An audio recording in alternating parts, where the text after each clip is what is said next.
Bonjour à tous. Je vous retrouve aux médiathèques de Villeneuve-Saint-Georges pour un entretien avec Christelle Dabos. Bonjour Christelle. Et bonjour. On est ravis de vous accueillir pour cet entretien. Euh, alors, juste pour ceux qui ne connaîtraient pas la passe miroir, je vais lire donc le résumé de livre. Donc, on les a tous à la médiathèque René Fallet. Tous les romans, n'hésitez pas à les emprunter. Alors, le premier tome commence comme ça. Donc, sous son écharpe élimée et ses lunettes de myope, Ophélie cache des dons singuliers. Elle peut lire le passé des objets et traverser les miroirs. Elle vit paisiblement sur l'arche d'Anima quand on la fiance à Thorn du puissant clan des dragons. La jeune fille doit quitter sa famille et le suivre à la Citaciel, capitale flottante du pôle. À quelle fin a-t-elle été choisie? Pourquoi doit-elle dissimuler sa véritable identité? Sans le savoir, Ophélie devient le jouet d'un complot mortel. Bon, ça envoie du lourd déjà. Alors, on va donc approfondir notre sujet, donc la passe miroir. Donc, je vais vous laisser la parole et je vais commencer par la première question. Alors, comment vous est venue l'idée d'écrire la passe miroir? Quelles ont été vos sources d'inspiration? Pour faire ça chronologiquement, même si le premier tome est paru en 2013, La Passe-Miroir est née vraiment en 2007, plusieurs années avant. À cette époque-là, ça faisait pas très longtemps que j'avais aménagé en Belgique, un pays que je découvrais encore. Moi, d'origine, je suis du sud-est de la France. Et c'est une époque où j'étais imprégnée par toutes sortes d'œuvres que je venais de découvrir un petit peu à la même période. Alors, il y a eu La Croisée des mondes de Philippe Pullman que j'ai lu en arrivant en Belgique. C'est une amie qui m'a mise entre les mains et je pense que ça a été la plus grosse source d'inspiration pour la passe miroir et je pense que ça se ressent. Jusqu'au dernier tome, on ressent l'influence de Pullman. Pour moi, ça a été une claque littéraire. Voilà, ça m'a ouvert des perspectives énormes. C'était aussi l'époque où j'avais découvert les films d'animation de Hayao Miyazaki. Au cinéma, il y avait eu Le Voyage de Chihiro, Le Château ambulant, donc j'étais très imprégnée de ça aussi. J'étais en train de découvrir cet univers-là et ça m'a énormément influencé aussi. Le Château ambulant, euh, on m'a appris par la suite qu'il y avait un roman à la base, Le Château de Hurle, que j'ai lu Oui. pratiquement au même moment que La Croisée des mondes. Et je pense que là, il y a des fusions qui se sont opérées en arrière-plan. Et là, le déclic, ça a été le jour où je m'étais promenée dans mon petit bois du village. J'avais essayé d'écrire un roman qui n'avait rien à voir avec la passe miroir, mais ça prenait pas. J'étais en train de m'enliser dans ce projet-là. Et là, pendant cette promenade, j'ai eu cette vision tout d'un coup dans ma tête du visage qui émerge du miroir, avec cette écharpe qui descend jusqu'au sol, et des objets qui commencent à s'animer autour. Et là, je me suis dit, ah, là, il y a quelque chose que je dois écrire par rapport à ça. Et en l'espace de quelques secondes, minutes et heures, la quasi-totalité de l'univers de la passe miroir a déboulé dans ma vie, quoi. C'était juste là, c'était en train de se mettre en place en arrière-plan, et voilà, c'était là. D'accord. Et donc je vais continuer avec les autres questions. On va parler des personnages principaux. Est-ce que vous pouvez nous présenter d'abord Ophélie en quelques mots? Alors, Ophélie, c'est un personnage qui est un petit peu mon reflet inversé. Souvent, on me dit, ah, vous ressemblez beaucoup à Ophélie. Alors moi, je la pense plutôt vraiment reflet inversé. Elle est vraiment toute petite, toute menue, très fragile extérieurement, mais intérieurement, voilà, c'est vraiment une personne extrêmement solide et aussi un personnage en hibernation. Au début du tome, on sent qu'il y a quelque chose qui est très endormi en elle, mais qui va se réveiller au fur et à mesure de l'adversité, des épreuves qu'elle va traverser. Il y a quelque chose qui va émerger, se réveiller. Et pour moi, c'est vraiment le personnage de l'émancipation. Et ça prend particulièrement sens. Il faut vraiment lire jusqu'au bout pour comprendre jusqu'à quel point c'est vrai. D'accord. Bon, bah, moi qui ai lu les 4 tomes, je confirme. Pas de surprise en surprise avec ce personnage et j'ai adoré voir son évolution. Donc, ben, même question, mais pour Thorn. Alors, pour le personnage de Thorn, qui m'est venu pratiquement, il a suivi Ophélie de près dans la genèse de la Place Miroir. Il s'est très vite imposé, on va dire, en contrepoint d'elle, aussi grand qu'elle est petite. Enfin, j'ai beaucoup joué sur les contrastes entre eux et je me suis fait bien plaisir par rapport à ça. Et en fait, lui, c'est le personnage, je devrais lui mettre un mot-clé, ce serait responsabilité. Il prend vraiment sur ses épaules la responsabilité du monde. Et là, je pense que c'est pas un euphémisme, c'est vraiment littéralement le Oui, cas. tout à fait. Et voilà, qui est d'une intégrité tellement absolue que voilà, ça ne dérange pas de se fâcher avec le monde entier s'il pense prendre les bonnes décisions. D'accord. Alors, donc on va continuer. Quel est votre personnage favori? Ah, ça c'est cruel comme question. Quand on me la J'imagine. pose, Quand on me la pose, je dis toujours, est-ce qu'on demande à une mère quel est son enfant préféré? Ouais, non, mais j'imagine que c'est. Mais bon, Ah, non, non, mais je suis je comprends curieuse. après le sens de la question, je comprends tout à fait. Après, ce qui est vrai, c'est qu'on n'a pas les mêmes relations d'un personnage à l'autre, ça c'est certain. Maintenant, tous les personnages qui émergent dans l'écriture, c'est exactement pour moi les mêmes personnages que lorsqu'on fait des rêves et qu'on croise des personnages dans les rêves. En fait, c'est des facettes de nous-mêmes avec lesquelles on entre en dialogue. Donc, c'est des émanations, voilà, des reflets en quelque sorte, des échos. Voilà. Et bah forcément, le personnage d'Ophélie, bah, il y a un lien de grande proximité qui s'est créé entre nous, entre le tout début en 2007 et la conclusion en 2019. On a fait un itinéraire ensemble extrêmement fort, à un point que voilà, je sais que moi, elle m'a beaucoup enseigné. C'est un personnage qui a été confronté à des épreuves et voilà, ça m'a donné des leçons. Et pourtant, voilà, c'est un personnage qui n'est pas parfait. J'ai pris beaucoup de plaisir aussi à explorer ses manques, ses failles. Voilà, c'est ça aussi qui est intéressant, c'est de voir les zones d'ombre. Donc forcément, voilà, comme la passe miroir est écrite presque intégralement du point de vue d'Ophélie, ça crée un lien particulièrement étroit. Mais j'aime Oui, beaucoup j'imagine. Thorne. Thorne m'attendrait beaucoup. J'ai parfois eu envie de lui mettre un parpaing sur la tête, mais j'ai beaucoup de tendresse pour le personnage de Thorne. Oui, effectivement. De toute façon, on reviendra avec une autre question donc, sur vos liens et rapports avec Ophélie, donc, dans la deuxième partie de l'interview qui sera plus approfondie. Donc, je continue. Donc, qu'est-ce qui vous a le plus amusé en écrivant La Passe Miroir?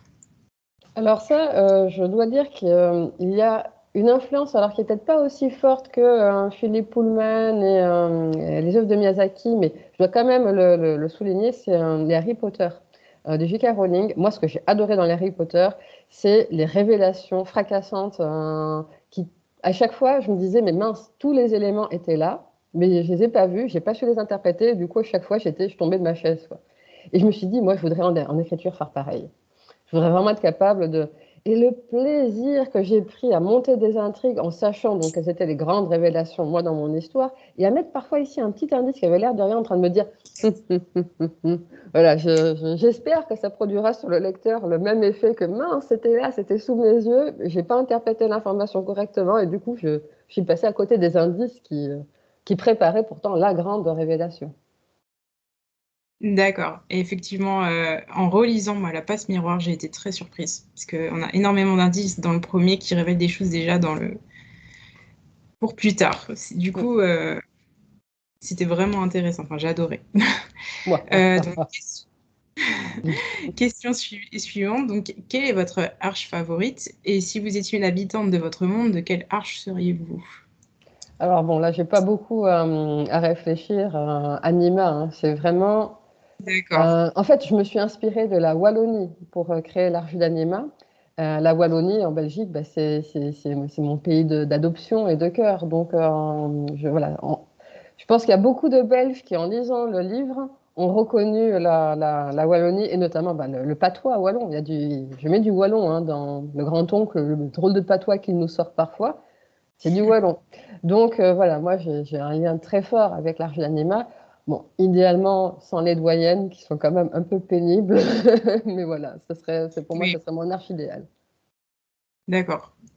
Donc, animer les objets, tout ça, c'est... Ah, ce serait mais moi votre... je trouve que en fait ce serait même très écologique parce que je n'arrête pas de détériorer tous les objets et là au moins on arrête de Ouais, faire du c'est gaspillage. chouette. Alors, donc, dernière question de notre première partie. Donc, la relation amoureuse d'Ophélie et Thorne. Est-ce que vous pouvez nous en dire quelques mots? Oui, ben, la relation, en tout cas dans l'absolu, hein, entre Ophélie et Thorne, c'est vraiment la colonne vertébrale du récit. D'accord. Maintenant, le côté amoureux, ce n'est pas une histoire romantique. Et ça, j'y tenais vraiment. Hein, voilà, le romantisme, moi, pour cette histoire-là, ne m'intéressait pas. Moi, ce qui m'intéressait, c'était plutôt le côté réaliste de la relation. Et je pense que moi, ce qui, parfois, un petit peu, là où je me sens pas toujours raccord avec des histoires romantiques que je lis, c'est le côté euh, ah, j'aime quelqu'un, pour moi, l'amour, c'est j'ai envie de le posséder. Et là, du coup, ça m'intéressait pas du tout. Ça, pour moi, c'est l'amour, ça ne se pose pas en ces termes-là. Et là, c'est plutôt, si j'aime la personne, j'ai envie qu'elle soit libre. Et c'est plutôt associé à la libération et à la liberté de l'autre. Donc, j'ai plutôt pensé cette relation d'amour en ces termes-là, avec D'accord. du coup tous les enjeux que ça peut susciter. Mais clairement, et il y a beaucoup de moments d'absence. Comme je disais, le plus gros de la relation se fait du point de vue d'Ophélie. Il y a énormément de passages où Thorne n'est pas présent, mais même dans cette absence, il continue d'être extrêmement prégnant. On sent que voilà, il est dans les pensées. Même quand il n'est pas là, il est présent d'une autre façon. Et ça m'intéressait aussi beaucoup d'explorer l'absence. D'accord. Bah, moi, j'en ai appris. Parce que j'aurais pas dit que c'était la colonne vertébrale du livre, en fait. Parce que c'est, comme on dit, il y a des absences, il y a... Et en fait, pour moi, c'était un plus, évidemment. Un plus... bon, voilà, qui fait que je préfère le tome 2, par exemple. Euh, Mais ouais, ouais, là, j'en ai appris. Donc, c'était intéressant, finalement, de poser la question. Mais, en fait, toute l'intrigue qui est née par la suite est née après coup. Moi, au début, quand j'ai écrit l'histoire, au tout début, donc mes expérimentations du début, c'était leur relation et la dynamique de leur relation entre deux. C'était ça. Oui, Après coup, l'intrigue a émergé petit à petit et s'est rajouté des strates. Mais c'est vraiment à travers, c'est eux deux qui portent le récit. d'accord, très bien. Alors, du coup, on va passer à notre deuxième partie. Je préfère dire tout de suite, ceux qui n'ont pas lu La Passe Miroir ou qui souhaitent le lire, vaut mieux arrêter donc la vidéo tout de suite. Bouchez-vous les yeux et les oreilles. Voilà. Pour ceux qui sont curieux ou qui l'ont déjà lu, donc ben, dans ce cas-là, vous pouvez rester. Donc, alors, la deuxième partie, donc, c'est des questions beaucoup plus approfondies donc, sur le récit. Euh, donc, on va commencer par les arches. Alors, quels sont les différents rôles sociaux des arches? Donc, Anima, le pôle, Babel. Alors, dans la passe miroir, chaque arche, effectivement, a un petit peu son mode de fonctionnement. Toutes les arches ont en commun qu'elles sont régies par un esprit de famille, mais là, je vais mettre de gros guillemets parce que dans la passe miroir, les esprits de famille, ce sont quand même de gros fainéants qui s'impliquent pas énormément auprès de leur descendance, et c'est plutôt le contraire, hein. C'est la descendance qui fait des pieds et des mains pour essayer un petit peu de Oui, c'est s'attirer vrai. les faveurs des esprits de famille. Mais voilà, on va dire que symboliquement, voilà, c'est l'aïeul avec un A majuscule de chaque arche. Mais chaque arche, du coup, a développé son fonctionnement à elle. Anima, c'est un petit peu la très grande famille où tout le monde est le cousin de quelqu'un. Donc, ça a ce côté un peu petit village, commérage. Tout le monde est un peu indirectement relié aux autres. Avec ce côté, ben, ça peut être très convivial, mais aussi ce côté très étouffant. où chacun se sent un petit peu concerné, un peu, va mettre son nez dans les affaires des autres. Et aussi avec cette mainmise très forte sur Anima, ce sont les femmes qui dirigent, qui mènent la barque, et en particulier les doyennes. Et quand les doyennes prennent des décisions, c'est irrévocable. Donc la notion même de libre arbitre, il n'y a pas 36 000 scénarios pour. Le but, c'est de faire prospérer la famille. Donc il faut idéalement se marier tout en ayant une situation professionnelle, mener ça sur tous les plans, avoir de beaux enfants. Et que si on dévie de ce schéma-là, ça ne plaît pas. Donc il y a quand même ce côté très oppressant. Donc c'est pas juste une belle et grande famille, ça peut avoir un côté aussi pressurant.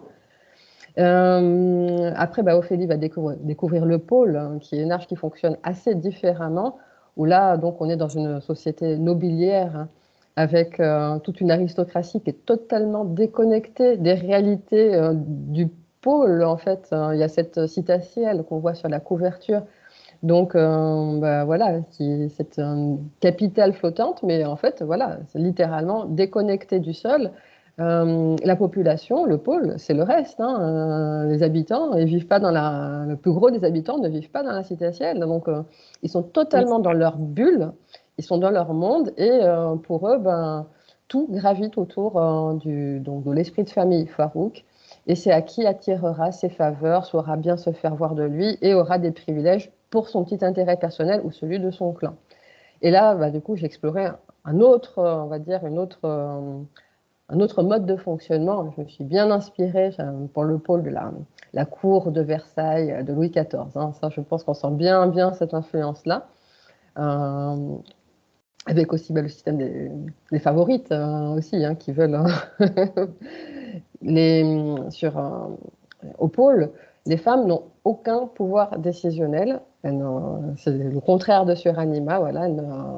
Elles n'ont pas de pouvoir politique. Du coup, elles essayent de tirer leurs épingles du jeu différemment. Et c'est là plutôt en recourant au charme et aux stratégies un petit peu détournées qu'on essaye de pouvoir un peu mener sa barque et arriver à s'en sortir aussi.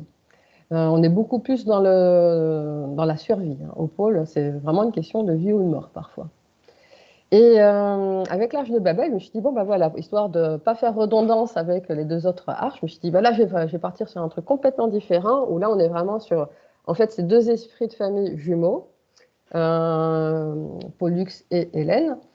Et je me suis dit, du coup, ça fait tout à fait sens que l'Arche soit un petit peu aussi avec ce système jumeau, où là, les hommes et les femmes sont totalement à égalité. Il n'y a pas du tout de distinction. Le pouvoir politique est le même. Et je me suis énormément inspirée là du système de citoyenneté romaine. Pour l'Arche de Babel, c'est une arche extrêmement cosmopolite, où il y a donc non seulement les descendants de Pollux, mais aussi beaucoup de personnages qui viennent des quatre coins des arches du monde, et en fait, ce sont donc les non-natifs de Babel, mais qui ont quand même la citoyenneté. Et là, on est beaucoup plus sur la méritocratie. Si on est un bon citoyen, on a accès aux mêmes privilèges que les natifs de Babel.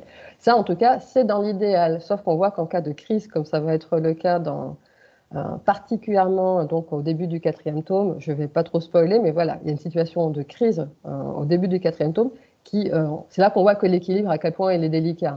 Dès qu'il y a une crise, et là, tout de suite, ça réveille des peurs.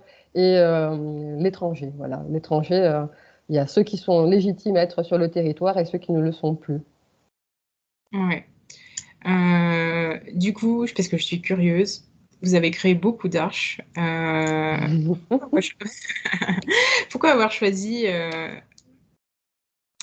Enfin, c'est peut-être une question un peu trop longue, mais pourquoi avoir choisi Babel sur 2 tomes plutôt que d'autres?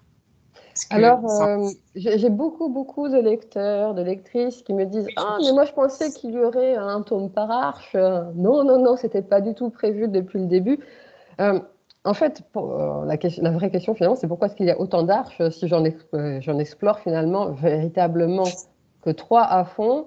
Il y en a une autre qu'on voit un petit peu, mais de façon moindre. Voilà. Mais c'est vrai qu'après, techniquement, il y a 21 arches principales et on ne les voit pas. Et moi, en fait, c'était juste une question de cohérence par rapport à l'univers. Où je me suis dit, c'est quand D'accord. même, c'est une planète. C'est comme, ça serait comme si on écrivait une histoire dans notre monde à nous. C'est pas parce qu'il y a d'autres pays qu'on va tous aller les voir. Oui, Ils tout existent. Mais par à contre, fait. Babel était un bon prétexte. Je me suis dit, l'avantage de Babel, c'est qu'on va pouvoir voir à quoi ressemblent, peut-être pas les autres arches, mais les personnes qui sont issues des autres arches. C'était l'occasion un petit peu à travers cette arche-là de voir, d'avoir un aperçu du reste du monde. Oui, effectivement. Donc, je vais passer à la deuxième question de la partie 2. Donc, alors, qui est assez difficile. Qu'est-ce qu'un écho au sein de la passe miroir? Oui, non, non, ça c'est la question épouvantable que même moi je me la suis posée et reposée. Oui, elle est un peu Alors, épouvantable. oui, Mais ils sont là depuis le début, en fait, même si on les voit pas. Bon, il a fallu que je... exactement. En Mais fait, dans la toute première version de l'histoire, donc celle qui n'a pas été publiée, hein, c'est à l'époque où j'écrivais un peu plus de mon côté, il n'y avait pas spécialement d'écho. Et j'étais partie sur une intrigue assez différente, en fait, hein. Et c'est tout d'un coup, c'est au moment vraiment, quand les livres ont été publiés, que je me suis dit, bon, maintenant je vais un peu reprendre mon manuscrit et voir qu'est-ce que je vais faire de cette histoire et vers quelle direction vraiment lui donner. Et je me suis dit, mais en fait, tout est dans le titre. Là, passe miroir, miroir. Je me suis dit, là, c'est ça, en fait, mon thème central. Les apparences, les reflets, les échos, tout ce qui va être là. Je me dis, tout est là-dedans. Et c'est ça, en fait, la problématique que j'ai vraiment envie d'explorer à fond. La passe miroir, c'est vraiment l'histoire où les apparences sont systématiquement trompeuses jusqu'au dernier moment. Et ben, les échos, dans cet univers, c'est ce phénomène qui fait que, par exemple, au téléphone, la voix va nous revenir, sur une photo, on va apparaître en double. Et c'est un phénomène qui n'est pas du tout expliqué. Il fait partie de la vie un peu quotidienne. On se dit, tiens, oui, mais c'est un phénomène un peu bizarre, mais sur lequel on ne s'interroge pas beaucoup. Et plus on va avancer dans l'intrigue, plus on va s'apercevoir qu'en fait, les échos joue un rôle essentiel. C'est pas pour rien que le dernier tome s'appellera La tempête des échos. oui, effectivement. Et en fait, il y avait vraiment cette idée de euh, chaque personne aimait quelque chose. Et l'écho, en fait, c'est quand cette émanation revient à la source. Et là où ça devient intéressant, c'est quand on va dire un dialogue commence à s'établir entre la personne et son écho. Et quand je dis dialogue, c'est pas forcément verbal, hein, mais c'est qu'il y a une sorte d'interaction que, en fait, l'un prend conscience de l'autre et de se dire, tiens, jusqu'à quel point quelque chose qui, en fait, c'est totalement inconscient. L'écho, ce serait vraiment, c'est un peu comme de l'ordre du rêve, c'est quelque chose d'inconscient. Et lorsque tout d'un coup, il y a émergence d'une conscience dans ce phénomène-là, et de dire qu'est-ce qui peut se produire à ce moment-là. D'accord. Ouais, ça me tenait à cœur de poser cette question parce que, alors, ceux qui n'ont pas lu, n'écoutez pas. Parce que, donc, dans le tome 4, les scènes qui sont avec l'écho d'Ophélie sont assez fortes, en fait, hein. Donc, du coup, ça me... Ouais, enfin, il y a plein de choses qu'on pourrait encore développer comme... euh, Dans le dernier tome, là, les échos sont vraiment étudiés d'extrêmement près. Et il y a cet observatoire des déviations dans lequel Ophélie va évoluer. Et toutes ces imageries, là, en fait, c'est à titre personnel, il y a quelque chose d'ancien qui, pour moi, est revenu à la surface. C'est l'époque, quand moi j'ai écrit La Passe Noire, donc c'était en 2007, quelques mois après. On me diagnostiquait un cancer, j'ai dû faire beaucoup d'imagerie des IRM, enfin des radios, toutes sortes. Et je crois qu'en fait, le quatrième tome, ça a été l'occasion pour moi. En fait, tout ce qui était médical et maladie, ça fait partie des grandes choses qui sont totalement absentes de la passe miroir. Je n'aborde pratiquement pas la question de la maladie ou quoi, et parce qu'en fait, voilà, pour moi, la passe miroir, c'était ma zone de refuge et je voulais pas me confronter à ça. Et dans le dernier tome, c'était l'occasion de me dire, bon, voilà, peut-être qu'il est temps maintenant de revenir vers ça et qu'il y a peut-être, c'est justement parce que c'est pas confortable pour moi que je vais devoir l'aborder un peu plus. Et il y a toutes ces imageries un peu bizarres voilà, qui visent, et ce dédoublement qui va s'opérer sur Ophélie. Pour moi, symboliquement, ça renvoyait à beaucoup de choses médicalement parlant. D'accord. Bon, en tout cas, ouais, ça prend une place énorme dans le tome 4. Et Bon, j'ai adoré. Non. Donc, c'est vraiment quelque chose, ouais, les échos qui fait partie du mystère et voilà, et qui m'appelait. Donc, j'avais vraiment envie de poser cette question. Alors, on va passer donc aux personnages secondaires. Et notamment, on va commencer par Victoire. Donc, quel est le rôle de Victoire dans l'histoire? Alors, le personnage de Victoire, alors ce qui est déjà, j'ai une petite anecdote par rapport à ce personnage. Donc, c'est la fille de Bérénilde, Victoire. Bérénilde, la tante de Thor, la grande favorite de Farouk. Et en fait, pour moi, ce qui était fort, en fait, Bérénilde, c'est un personnage qui a perdu tous ses enfants pour des raisons assez atroces. Ça a vraiment été des meurtres en série. Et voilà, cet enfant, en fait, c'était un peu le renouveau. Et c'est Ophélie qui lui donne le prénom de Victoire, voilà, pour donner enfin une connotation voilà, on va dire la vie qui va reprendre le dessus et une notion un peu de triomphe, de revanche sur la vie. Et c'est mon frère, en fait, qui m'a fait remarquer. euh, Moi, à la base, Bérénilde, je l'avais appelée Bérénice. C'est Gallimard qui m'a demandé de changer, parce qu'il me disait que ça sonnait pas très, très nordique, mais à l'origine, c'était Bérénice. Et c'est mon frère qui m'a dit, tu sais, Christelle, que le prénom Bérénice, étymologiquement, ça signifie celle qui apporte la victoire. Je ne savais pas du tout. Et je me suis dit, mais alors là, ça fait partie de tous les sens cachés et totalement inconscients pour la peine. On est content de les apprendre, c'est intéressant. Et ce personnage de Victoire, en fait, moi, ce qu'il m'a permis, c'est le fait d'avoir adopté une narration exclusivement centrée du point de vue d'Ophélie. Alors, c'était très intéressant sur toute une partie de l'histoire parce que ça met vraiment le lecteur au même niveau qu'Ophélie, vu qu'elle pose un regard absolument neuf sur tout, on est au même niveau. Le lecteur apprend en même temps qu'elle et découvre en même temps qu'elle les arcanes de la cour et compagnie.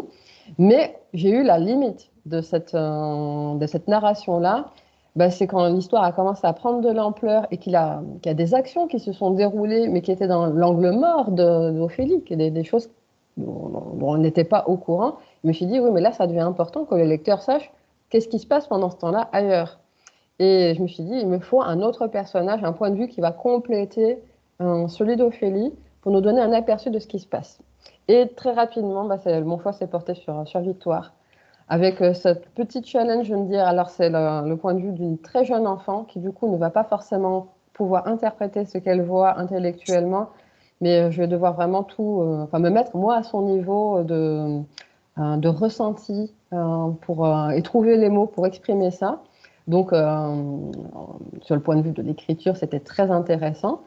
Et ça permettait d'avoir, en fait, comme Victoire a un pouvoir familial absolument unique. Étant une descendante directe de Farouk, elle va développer un pouvoir, on va dire, qui jusqu'à présent n'était pas encore apparu. C'est l'équivalence du voyage astral. Je n'emploie jamais le terme dans la passe miroir, mais c'est un peu l'idée, quoi, la projection astrale. Et c'est le fait qu'elle puisse ainsi se dédoubler elle-même et avoir un aperçu, et elle va voir des choses qui échappent au sens des autres personnages. Moi, ça m'a donné des perspectives de dire le lecteur, de lui montrer voilà, qu'est-ce qui se passe pendant ce temps-là dans le dos d'Ophélie, mais qui va être déterminant le moment venu à la fin. D'accord. Voilà, du coup, c'était très intéressant. Parce que c'est vrai que je n'avais pas vu comme ça. Et du coup, c'est super. Alors, on va passer au chevalier et Hildegarde. Donc là, on est sur une antithèse de l'enfant et de la personne âgée. Et j'ai trouvé ça super intéressant. Alors effectivement, dans la passe miroir, les enfants et les vieilles dames ne sont pas des personnages fragiles et innocents. Ce sont ils sont aussi dotés de motivations extrêmement fortes, peuvent être, alors dans le cas du chevalier, ça peut prendre aussi le revêtement de la cruauté, hein. Le chevalier, c'est quand même un personnage qui est assez particulier. Je ne sais Mm. pas trop d'où il m'est venu. Je n'ai pas eu un effort conscient. Il est apparu tel qu'en lui-même, ainsi. Et même moi, à chaque fois que j'ai écrit des scènes avec lui, j'ai toujours senti un certain malaise. C'est un personnage qui m'a beaucoup dérangée, mais tout en sachant, en me disant, mais oui, mais c'est comme ça qu'il doit être.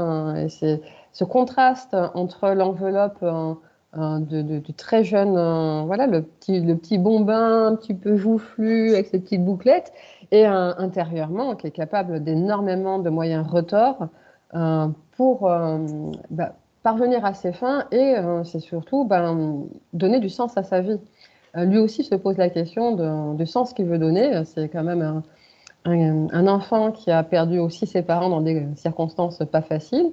Il y a eu un duel entre sa mère et Bérénilde, et on pourrait se dire, bah tiens, il pourrait détester Bérénilde d'avoir tué sa mère et dans un système de vengeance. Eh ben pas du tout.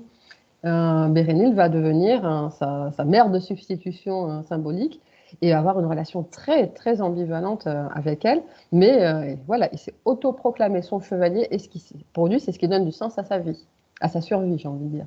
S'il a survécu, ben voilà, c'est en tant que chevalier de Bérénilde, pardon. Du coup, je fais le lapsus.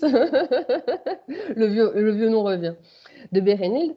Et ça va déterminer toutes ses actions par rapport à ça. Et voilà, il va foutre beaucoup de bazar, si je puis dire. Alors, moi, c'est un personnage effectivement qui m'a fait froid dans le dos dès le début, hein, jusqu'à la fin. Et qui est Donc, réapparu, c'était pas prévu, mais il est réapparu. Au début, il était censé occuper un rôle plus important dans le deuxième tome, et je me suis rendu compte que je n'y arrivais pas. J'ai eu un gros blocage, j'ai dû réécrire une grosse partie du deuxième tome, parce qu'il y a un truc qui se passait pas bien, et j'étais moi-même en souffrance par rapport à ça. Mais finalement, bah voilà, on le fait sortir par la porte, et il revient par la fenêtre dans le quatrième tome. Et même moi, sous mes doigts de clavier, j'ai fait oh, ça y est, le retour, il est à nouveau là.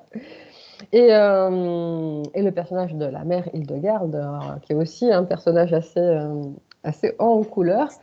Alors là, qui n'est pas forcément, elle n'est pas cruelle, mais bon, elle est très très particulière. Et elle-même, en fait, a ses propres motivations. Voilà, c'est quelqu'un qui s'est aussi fixé des objectifs, et les personnages sont vraiment des manipulateurs, hein, quand on y réfléchit. bah, c'est Mais un personnage qui, c'est vrai que c'est un personnage qui va être très très important. Et là pareil, qui donne l'apparence de sortir de l'histoire dans le deuxième tome, mais qui, sous une certaine forme, va continuer à jouer un rôle par la suite très important. Et ce sont voilà, des personnages qui donnent des trajectoires, et qui vont vraiment impacter fortement l'histoire. Et pour la mère Hildegarde, il y a ce contraste, encore une fois, de l'enveloppe de la vieille dame. Bon, et en plus, j'ai bien insisté sur le côté qu'elle n'avait pas très bon goût vestimentaire, hein, avec des robes extrêmement mal assorties, mais qui joue beaucoup de son apparence, voilà, qui sait qu'elle a une apparence, elle est extrêmement vieille. Je donne pas son âge, mais voilà, c'est vraiment une tortue de mer, hein, la mère Hildegarde. Et, elle dérange à tout point de vue. Elle dérange au point de vue de sa position sociale. Elle dérange avec son franc-parler. Elle dérange avec son apparence à tout point de vue. Et elle joue beaucoup de ça. Et moi, personnellement, c'est un personnage que j'ai beaucoup aimé. donc moi aussi beaucoup. Bien que j'ai préféré le chevalier parce qu'il fait vraiment froid dans le dos ce personnage. Mais ça. Mais pourquoi pas? Mais c'est vrai. Donc on va revenir à Ophélie. Donc quels sont les rapports et les liens que vous avez tissés avec ce personnage? Alors, à l'origine, pour moi, très, très immédiatement, Ophélie m'est apparue comme quelqu'un de foncièrement maladroit physiquement. Ça, pour moi, c'était... ça m'est venu immédiatement. Je me suis dit, moi-même, je suis enfermée dans un corps beaucoup plus grand que le sien. Moi, je suis plutôt grande, je suis plutôt bien charpentée. Et depuis que je suis adolescente, je me sens très encombrée de mon corps, hein. Je me sens gauche, je ne sais jamais bien comment me mettre, hein. Je suis très, très encombrée et très maladroite. Du coup, j'ai tendance à énormément me cogner et à casser les objets autour de moi. Mais un point que pendant très longtemps, j'en faisais un complexe énorme. Vraiment, ça devenait même, ça virait à l'obsession d'être toujours obsédée par le corps, et de me dire, tiens, comment me poser, comment me mettre. Et dès que je faisais une bourde physiquement, j'en dormais pas de la nuit. Je me disais, mince, voilà, encore une fois, je me suis mal distinguée. Et à ce moment-là, le personnage d'Ophélie est apparu pour me dire qu'il y avait quelque chose à résoudre par rapport à ça. Je me suis dit, bah tiens, c'est très bien, ce sera un personnage qui sera aussi, voire davantage maladroit que moi, mais qui n'en fera aucun complexe. Et qui composera avec, il dit, c'est pas grave, c'est à prendre ou à laisser, ça fait partie de moi. Ça peut être un peu pénible par moment, mais c'est pas grave, c'est OK. Et c'est accepté. Eh ben, elle m'a énormément appris et libérée par rapport à ça, hein. Je n'ai plus du tout le même rapport au corps maintenant que j'ai terminé la passe miroir qu'au moment où j'écrivais les premières lignes. C'est aussi un personnage qui très rapidement m'est apparu comme myope. Moi, à cette époque-là, en 2007, je ne portais pas de lunettes. Je commençais à développer un tout début de myopie, mais j'avais 27 ans, je me suis dit, j'ai jamais porté de lunettes jusqu'à présent, et je me suis dit, mais tiens, pourquoi tout d'un coup ma vue se met à baisser? Pareil, du coup, je me suis dit, bah, très bien, elle aura des lunettes, elle sera très myope, si elle peut s'en sortir, il n'y a pas de raison, j'ai aucune excuse, je vais aller chez l'ophtalmo et me prendre des lunettes aussi. Donc, c'est un personnage extrêmement thérapeutique, hein, quand on y réfléchit. Et tout au long de l'écriture, bah, la relation n'a cessé de se renforcer. Alors, je pense notamment la toute première version du tome 2, quand j'avais écrit, je fais d'Ophélie la conteuse de Farouk.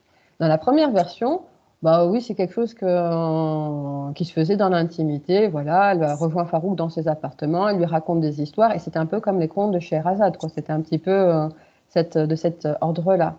Mais ce qui s'est passé dans l'intervalle, c'est que moi, j'ai été publiée pour le premier tome et qu'on a commencé à me demander de m'exposer en tant que personne, donc faire des interviews, passer à la radio, faire des séances photos, prendre la parole en public, rencontrer les lecteurs. Et alors que jusqu'à présent, j'étais vraiment chez moi, très enfermée, assez casanière, et voilà, je n'étais pas à l'aise avec sentir tous les regards sur moi. Moi, c'était quelque chose de très inconfortable. Et bien, du coup, ça a totalement changé, ça a impacté l'intrigue de ce deuxième tome, où je me suis dit, bah, très bien, je vais tout changer par rapport à Ophélie. Ce sera toujours la conteuse de Farouk, mais sur une scène de théâtre. Elle sera face à une foule voilà, elle va devoir vraiment se confronter à des regards, là, pour la peine, hostiles, hein, pour elle. Je me suis dit, si elle s'en sort avec des regards hostiles, moi, avec des regards bienveillants, j'ai aucune excuse encore une fois. Mais euh, de la mettre dans des situations parfois très embarrassantes. Il y a cette scène où elle se retrouve avec des oreilles d'âne, une illusion d'oreilles d'âne, et à devoir faire malgré tout sa prestation devant tout le monde, et elle le fait. Voilà. Et ben, à chaque fois pour moi, c'est un enseignement. Je me dis, bon, bah, ok, ça m'a à chaque fois fait soulager de quelque chose, et j'ai lâché prise. J'ai lâché à chaque fois quelque chose de mon côté, et ça m'a permis d'avancer. Et ça, c'est un exemple, mais c'est parmi des. Je pourrais en citer beaucoup d'autres ainsi, jusqu'à ce dernier tome, qui est pour moi, alors je reviens vraiment sur le mot-clé de l'émancipation. Il s'est produit quelque chose dans ce tome-là, où à un moment donné, Ophélie était tellement dans sa quête d'émancipation qu'elle s'est émancipée de moi. Il y a vraiment un passage à un moment donné où là, je me suis dit, oh, il se passe quelque chose d'extrêmement fort. Et tout ce dont je parlais auparavant, le phénomène des échos, c'est cette chose qui émane de nous, qui revient à la source, avec laquelle on peut parfois entrer en dialogue il y a quelque chose qui émerge à ce moment-là, une sorte de prise de conscience des deux côtés. Et bien là, c'est ce qui s'est passé entre Ophélie et moi. Et c'est passé quelque chose dans le tome 4 où voilà, il y a eu cette rencontre véritable qui s'est faite. Une sorte de. Et en fait, pour moi, vraiment, voilà, le tome 4, c'est ça. C'est vraiment le personnage qui s'est émancipé à tout point de vue vis-à-vis de sa famille, vis-à-vis de son monde et vis-à-vis de l'auteur, des lecteurs, à tout point de vue. D'accord. Eh ben, moi, je vous remercie d'avoir créé un tel personnage parce que elle était différente de tout ce que j'avais lu jusqu'à maintenant. Elle n'était pas parfaite, elle était maladroite et ça fait du bien d'avoir des héroïnes de ce genre pour nos ados, mais aussi pour nos adultes. Donc, ça a été un réel plaisir en fait de lire ces romans en compagnie d'Ophélie. Donc, pour ça, je vous remercie. Un grand merci également. Alors, donc on continue. Donc, justement, La Passe Miroir, un roman pour adultes ou pour ados? Ah, la belle transition. Alors, techniquement, là, La Passe Miroir est parue chez Gallimard Jeunesse. C'est en participant au concours premier roman de Gallimard Jeunesse que j'ai eu le contrat d'édition et que du coup, l'aventure a démarré ainsi. Mais moi, à l'époque où j'ai commencé à écrire l'histoire, je ne m'étais pas du tout posé la question. J'étais pas du tout dans ce questionnement-là du public cible. et je me mettais aucune étiquette dessus. C'est une histoire que j'ai peut-être écrite égoïstement, avant tout pour moi-même, avec aussi le plaisir de pouvoir la partager à d'autres personnes. Mais à aucun moment je me suis dit, tiens, voilà, à qui j'adresse cette histoire et à quelle catégorie de... Non, jamais, jamais, jamais. Et même une fois que j'ai eu le contrat d'édition, pendant un instant, il y a cette question qui m'a effleurée de me dire, ah, est-ce que ça change quelque chose? Est-ce que je vais devoir adapter mon écriture? Et tout de suite en moi, ça a dit, non, ne change rien, continue comme tu as fait jusqu'à présent. En fait, moi-même, je suis quelqu'un qui s'est coincé quelque part entre l'enfance et l'âge adulte, hein. Je suis toujours restée dans cette entre-deux. Et je crée des histoires qui me ressemblent, en fait, hein. Et donc, je pense que tous les lecteurs qui sont coincés dans le même entre-deux que moi, quelque part, se retrouvent là-dedans. Et en plus, l'âge, c'est extrêmement subjectif. En fonction du contexte géographique, temporel. Enfin, l'âge, c'est vraiment, vraiment. C'est pour ça d'ailleurs que dans l'histoire, je ne donne jamais l'âge des personnages. On ne sait pas quel âge ont les personnages et c'est pas pour rien. Pour moi, ça serait poser une étiquette complètement superflue. Il y a des lecteurs que ça a perturbé, hein, de ne pas connaître l'âge d'Ophélie. J'ai même euh, j'imagine. quelques lectrices qui m'ont dit j'ai besoin de connaître l'âge d'Ophélie pour savoir si je peux m'identifier à elle. C'est marrant, mais c'est marrant de voir ce. Et le truc, c'est qu'en plus, je les comprends parce que je sais que moi-même, quand j'étais plus jeune, c'était important pour moi de connaître l'âge des personnages de fiction, de dessins animés, n'importe quoi. Pour moi, c'était un repère. Mais je me dis, mais c'est bien de lâcher ça aussi, de dire que ça n'a pas d'importance, en fait. D'accord. Donc, adolescent, adulte, vous laissez le choix. Voilà, exactement. Euh, Justement, on va rentrer dans la question. Donc, tome 1 et 2 vs tome 3 et 4. Donc, pourquoi cette rupture entre les deux premiers tomes et les deux derniers tomes? Alors là aussi, c'est un petit peu au même moment où je me suis fait le questionnement par rapport à tiens, dans quelle direction je vais donner à l'histoire et quand j'ai commencé à décider que ce serait vraiment que j'allais explorer à fond la question du miroir, donc avec les échos, les reflets, l'apparence, et ben ça a rejailli aussi ce questionnement par rapport à la structure même des livres. En fait, c'est très symétrique quand on y réfléchit. Le tome 1 et le tome 2 forment un ensemble, le tome 3 et le tome 4 forment un deuxième ensemble. Et en fait, il y a une symétrie dans la dynamique d'histoire des deux. Il y a parfois je fais des clins d'œil qui font qu'à certaines situations, elles sont complètement transformées, parfois inversées, mais c'est les mêmes étapes de récit par rapport au 1. Sauf que je vais à la première partie. Dans le tome 3, Ophélie quitte Babel. Dans le tome 1, elle quittait. Pardon. Dans le tome 3, elle quitte Anima pour Babel. Dans le tome 1, elle quittait Anima pour le pôle. Dans la première situation, c'était par la force. Dans la deuxième situation, c'est par choix. Et tout était un peu réfléchi ainsi. Il y a beaucoup on va dire, de beaucoup de clins d'œil d'une partie à l'autre. J'ai bien aimé aussi, c'était faire cette édition. Il y a vraiment un saut dans le temps qui se fait, hein, une parenthèse temporelle entre la fin du tome 2 et le début du tome 3. Voilà, mettre à dire, il y a un petit peu de temps qui s'est écoulé, ça permet aux personnages d'avoir leur propre évolution dans les coulisses de l'histoire que même moi, hein, je ne vois pas tout, je ne sais pas tout d'eux, et je les reprends à un moment donné de leur vie, un petit peu plus tard, et voir en quoi ils ont évolué ou pas. C'est ça aussi qui est intéressant. Et, euh, il y avait autre chose par rapport à ça. Oui, j'avais très envie aussi, c'était de complètement renouveler le paysage. D'accord. Moi, je me rends compte que quand j'écris, quand ça devient trop statique ou que c'est trop redondant, je m'ennuie et j'éprouve plus de plaisir à écrire. Donc, j'ai besoin de renouveler un petit peu les enjeux, de renouveler la galerie des personnages. Et là, du coup, le tome 3, c'était l'occasion de me lancer, de me dire, allez hop, là maintenant, on quitte vraiment l'ambiance glaciale du pôle avec ce système de cours qui était super sympa pour moi à explorer. Mais j'ai fait le tour, en fait. Je me suis dit, là, si je commence à continuer là-dessus, je vais juste tirer voilà, je vais tirer sur le fil, ça va se ressentir parce que je m'ennuie et ça va. Je dis non, j'ai vraiment envie, du coup, de complètement changer d'ambiance et d'introduire de nouveaux personnages et hop, c'est parti. Et moi, je me suis fait extrêmement plaisir. D'accord. Oui, du coup, on cette envie de changement, parce que dès le début du tome 3, on voit Ophélie qui se coupe les cheveux. Voilà, tout ça, c'est un C'est signe. le cordon ombilical, là. Voilà, elle veut évoluer un peu, ben, comme tous les autres. Et donc, ouais, on ressent bien, du coup, cette rupture. Moi, je me suis dit que c'est peut-être parce que, du coup, maintenant, on est passé à autre chose. C'est-à-dire, elle est mariée à Thorne. Enfin, voilà. On a l'impression que c'est un peu. Enfin, c'est mon impression, mais elle passe de fille à femme, indépendante, forte. Donc, du coup, donc voilà, c'était mon point de vue là-dessus. Alors, on va passer à la question finale. Donc, un mot sur la fin de la passe miroir. Qu'est-ce que vous pouvez nous dire sur la fin de la passe miroir? Alors, bon, sans trop divulgacher, ce que je peux dire, c'est que je sais à quel point elle a réveillé des, des passions.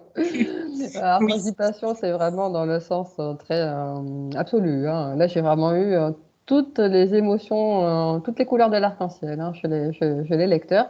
J'ai reçu énormément de messages de lecteurs. Alors, soit il y avait ceux qui étaient vraiment voilà, pour qui la fin avait totalement un sens, quoi, vraiment qui se sont dit oui, c'est comme ça que ça devait finir, et ceux pour qui ça a été très bousculant. J'ai beaucoup de personnes pour qui la fin a dérangé, et du coup qui ont exprimé leur indignation et leur mécontentement. Voilà, le message était bien passé. Et alors ce n'est pas confortable d'avoir des émotions ainsi aussi. De la colère, de la tristesse, parfois de la culpabilisation. C'est pas confortable à ressentir, mais à aucun moment je n'ai regretté. Je me suis dit, mince, est-ce que j'ai fait le mauvais choix? Non, à chaque fois, pour moi, c'est une évidence. Je dis non. C'est la fin qui m'est apparue ainsi. C'est l'histoire ainsi qui s'est racontée tout du long, et c'est ainsi qu'elle voulait se terminer. Donc, moi, j'ai pas du tout à ce niveau-là de regret. Je me dis, c'est vraiment ainsi. Ça fait pleinement sens. Et d'autant plus sens que bah, si on voit les tomes dans l'absolu, en fait, la boucle est bouclée. La façon dont vraiment donc l'épilogue se termine fait complètement référence à la façon dont le premier tome commence. Et il y a quelque chose qui se boucle à ce niveau-là. Et pour moi, bah, moi, au moment où j'ai terminé le dernier mot de l'épilogue, je me souviens encore, hein, je me revois, j'étais au clavier et j'étais en train de dire, tiens, ta, ta, ta. Et j'ai rajouté une phrase, j'ai dit non, cette phrase est en trop, j'efface. J'ai encore essayé de rajouter, je dis non, c'est en trop. C'est vraiment quelque chose J'étais en train intellectuellement de me dire, ah, tiens, est-ce qu'il ne faudrait pas que je précise un peu plus? Non, à chaque fois, il y a ma main qui effaçait et qui s'arrêtait toujours au même endroit. J'ai dit non, c'est là que ça doit s'arrêter. Et ben là, du coup, c'est l'histoire qui l'emporte, hein. L'histoire a été. C'est l'histoire qui a eu le dernier mot. Voilà. Bon, bah, moi, j'ai rien à dire sur cette fin, si ce n'est que ça m'a plu énormément. Et connaissant le personnage d'Ophélie, même l'histoire, j'en voyais pas une autre. Donc, Eh bien, un grand merci. pour moi, ça m'a beaucoup, beaucoup plu de A à Z. Donc, ben, on arrive à la fin donc, de cet entretien. Puis, ben, merci à vous, Christelle, d'avoir répondu à mes questions. Ben, ce fut un plaisir pour moi.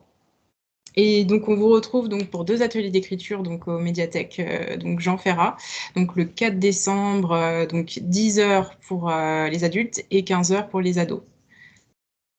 Donc, Je du coup, serai voilà. virtuellement au rendez-vous. Je serai là. Donc, bah, je vous dis à très bientôt. Et puis une bonne fin de journée à vous. Une excellente journée. Un grand merci encore et à la prochaine fois. Merci. Au revoir. Au revoir.